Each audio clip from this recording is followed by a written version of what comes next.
ท่านจึงบอกว่าอปิเตสังนิโรธายะปฏิปฏิยาติสาธุกาอันหนึ่ง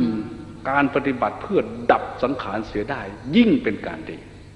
ถ้าเข้าถึงระดับดับสังขารเสร็จแล้วก็ปลอดภัยไม่มีโอกาสที่จะกลับคืนมาสู่โลกนี้อีกวัฏสงสารจึงเรียกว่าอนาคามีอนาคามีแปลว่าผู้ไม่กลับมา non returner ไม่กลับคืนมาสู่อารมณ์ของโลกถ้ายังไม่สามารถเป็นพระอรหันต์เดี๋ยวนี้ตายปั๊บจะไปอุบัติขึ้นอยู่ในพรหมโลกสุทธาวาสห้าอวิหาอัตปาสุทัสสีสุทัสสากนิฐาแล้วแต่อินทรีย์ทั้งห้าอันใดอันหนึ่งมันจะเข้มข้นกว่ากันจึงไปอยู่ในระดับห้าชั้นนี้ชั้นใดชั้นหนึ่งตามอินทรีย์ทั้งห้าที่มันเป็นตัวนำทีนี้พวกเรานี่มาหัดปล่อยวางในสังขารเสียก่อนกายสังขารก็ดูลมควบคุมมันจนมันระงับลงยังดับไม่ได้แล้วก็มาหัดปล่อยวางในมโนสังขารจิตสังขารคือความคิดนั่งอยู่นี่คิดอย่างเมื่อเด้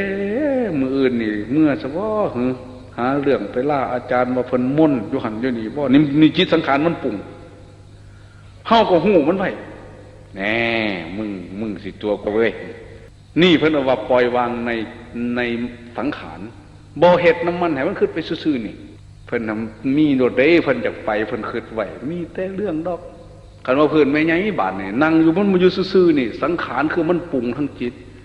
ไปบอกเพิ่นว่าอีหน่อยสิออกลูกอยู่บ้านบ่หรือสิว่าใครหรือสิว่าหมอนัดผู้ขาเบิดยาบ่เพราะว่า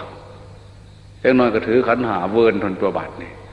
ผู้ขาบุญบ่มีผู้อยู่เฮือนล่าพ่อบ้านมาได้3 มื้อเมื่อซะก่อนปีหน้าสิมาแล้วไปอันผู้จังนึงบาดนี่ผู้ขาบ่สบายไข้มาเถิงแล้วล่ะหักอยากมาเพิ่นว่าตัวได้น้อยๆก็เอาไข่ก็เฮ็ดจังได๋บัดนี้ค้ำบังคิงบ่ได้ยะคู่ค้ำบังคิงไม่ออกเป็นไข่คิงบ่ฮ้อนไผสิฮู้หอมปัวเจ้าเด้เพิ่นว่าไม่เท่าก็เลยจะบอกคนตัวคันเจ้าหนาวถือไข่อย่าไล่ล่าผ้าห่มแม่ใหญ่เอ้ยคันไข่คิงบ่ฮ้อนไผสิฮู้หอมปัวเจ้าเด้คันว่าพระบัดนี้สิมาตัวว่าผมบ่สบายเพิ่นสิค้ำคิงเบิ่งบัดนี้เบิ่งดูคิงฮ้อนแต่บ่ค้ำเบิ่งหน้าผากพันเย็นจ่อยๆอยู่หั่นนี่ต้องตัวแนวใหม่บาดจิตสังขารมันปรุงต้องว่ารับนิมนต์เขาไปสิต้องไปซะก่อนเป็นวัดว่าขี่แท้พญามารยั่วหนีพานังแต่เด็กโพดกินข้าวก็สวยๆสิบ่เป็นโรคอัมพาตตายบ่บาดนี่เพราะว่าสิบ่เป็นโรคกระเพาะซะบ่เหอเพราะว่าแนวกินก็นั่นได้กินเอาก็ดอกกลัวสิได้กินเว้าจังสั่นจังซี่อยู่กืนน้ำลายหลายเอือกแล้วเมื่อหนาเว้ยตักแต่เช้าพุ่นตีโป่งปุ้งๆขึ้นมื้ออื่นเพิ่นแม่นวันศีลหั่นนี่ข้าวต้มเสียงกองเด้อตื่นขึ้นมาแล้วตีกองเอิ้นข้าวต้มเสียงกองเด้อเพิ่นใส่ของหน่วยใหญ่ๆซับบัดสุดท้ายว่าข้าวนมบ่ทันพอได้ไปบิณฑบาตยากได้มื้ออื่นบัดนี้มันพาจิตสังขารมันปรุงยาสุไปเสื้อหัวมันหลายมันส่วนหนีนั่นหัดปล่อยวางเพิ่นจึงบอกว่าการปล่อยวางในสังขารเสียได้ย่อมเป็นการดีเธอนี่ว่างได้ซ้ำนี้คือเธอหนาว่างอีกมึงคือตื้อกูบ่ไปนะมึงคือจากสีกระสีกซะเจ้าคอยสิอยู่นี่ว่าง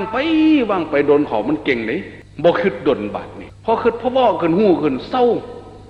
เอวังสีคังเอวังตุวตังฉับพันทันทีทันได้เพิ่นว่า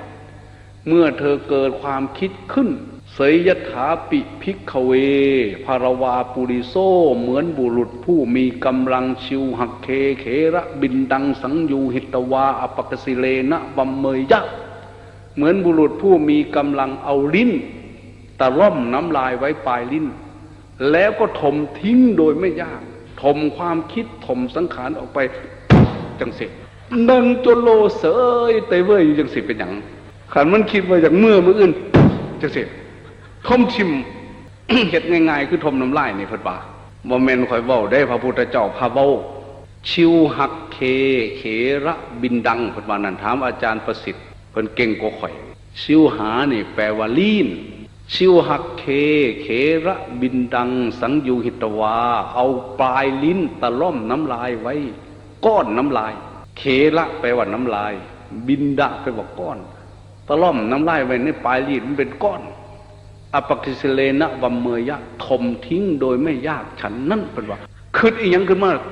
จังสิอันนี้เราคืดเราอ้อยอิงดูคือจังหวะที่คักสิแนเอากระดออยากเศร้าเด้กับเสียดายหินเพิ่นเสียดายความคืดเพิ่นผู้คือคืดดีเถอะน้องเพิ่นว่าคืดดีเถอะได้มานั่งสมาธินี่บ่คือนอนคืดอยู่วัดได